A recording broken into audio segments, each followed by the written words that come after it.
and welcome to Food for Thought. You're joining me, Priya, and Sandeep while we're going to be talking about some very interesting things on food, cuisines, and we'll also be talking to different chefs as we go along. Today's episode is all about the festival of Holi and what we can do to make our usual Indian cuisine for Holi a bit more exciting, a bit more interesting, and have a little twist.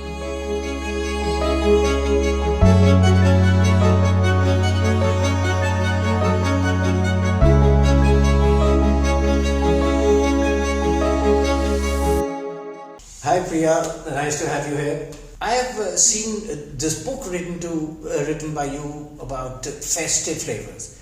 Tell me something about it. How did you get this idea of writing a book about Indian festive flavors? So, in India, as you know, Sandeep, we love our festivals and we love making different things on different festivals. So when I went abroad, the first thing I wanted to do was to just keep connected to our Indian festivals. I come from a Tamil family, so I asked my mother, what are the various Tamil festivals we celebrate and what are the various things we make on each of the festivals. So I've started from January, gone on till December, all the festivals we celebrate and all the food we cook, and so that's my first book. And one of the things I wanted to do was also do that with other festivals, like Holi for instance. I haven't yet done that, so who knows, one day I might. Very nice to hear that. You being of Tamil origin, do you feel yourself associated with Holi? What do you like to do for Holi? I was born and brought up in Delhi, so Holi is my favorite festival. I just love it.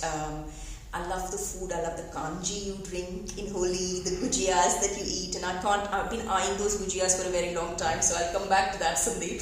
And the colours, it's just such a lovely festival. So although I'm a South Indian by birth, I feel very connected to Holi. But one of the problems we have, when you go, like from Switzerland, and now I'm in London, you don't always get all the materials you need to make the kind of, traditional foods. So one of the things I started doing was experimenting quite a lot, substituting something with the other. And I think that that's what you've done here as well. That's fusion gujiyas, isn't it? So I'd love to hear more about how have you come up with this as an idea? Well, for me, I associate Holi with fun, color, music, dance, all kinds of fun. So this is also a fun dish. For me, gujia making is a very tedious process. It needs quite a lot of time. Housewives start preparing it 2 weeks in advance so that they're ready for Holi. I've got a recipe which I've made in 1 hour.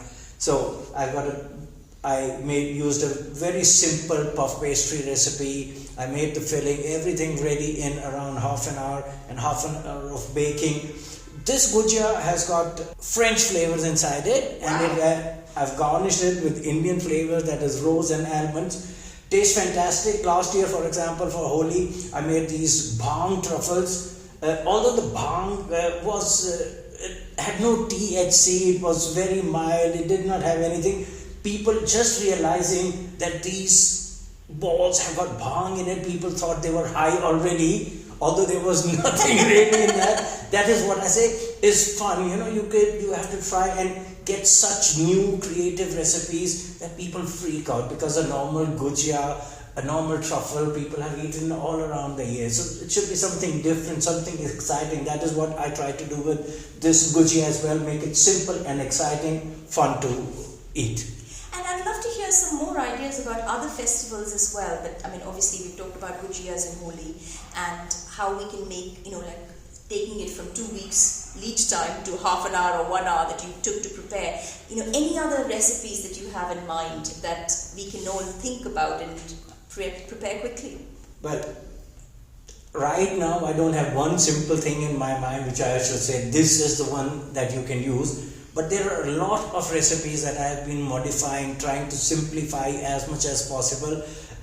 And people should try these dishes that we are making, and order them and we the chefs try them out, give us more ideas so we can bring other exciting products with we the chefs. I totally agree. And one of the things we could do, and we talked about, I know that in another episode of Food for Thought we'll be talking about fusion cuisine, but one of the things that we've done with and when you're abroad you can do quite easily, is you get a lot of different ingredients, like coconut milk and coconut cream is very easily available, and you also get things in cans like tender coconut hearts and stuff like that. So using these and putting very quickly together something like a pudding, which is like kheer really, but you can make that really quickly because you don't have to scrape the coconut and make the coconut milk, and you have all these ready-made ingredients. So that's another great idea. And then the other thing I was going to say was when you take different desserts, like in England, sticky toffee pudding and custard is a very, very popular dessert. You can give it a slight Indian twist, maybe a little bit of cardamom, or a little bit of Indian flavors here and there. That will make a real difference. What do you think? Yes, absolutely. And apart from that, I always tell people, try and use local ingredients. That is very important. There are things you get in the UK you don't get here. Things you get here very easily you don't get there. So try and use local ingredients. Promote your local ingredients. I, for example, went to one of the 5-star hotels here, and they had got such a beautiful, fancy buffet of desserts, but there was nothing Indian on it. We are trying to use strawberries, imported strawberries, and someone to put on our buffet.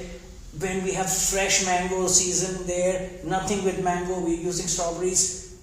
Try and use local products. That is very important. That's such a great idea. It's been wonderful to talk to you, Sandeep, about Holi. So tell us a bit more about what do you do about Holi while we close this episode.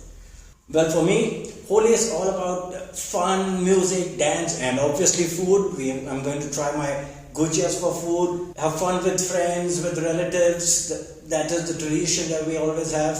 And I wish a very, very happy Holi to all our viewers. If you have any innovative ideas, please give them to us. We will try to bring the shows of your choice. Thank you for being with us. Food for Thought by We the Chefs.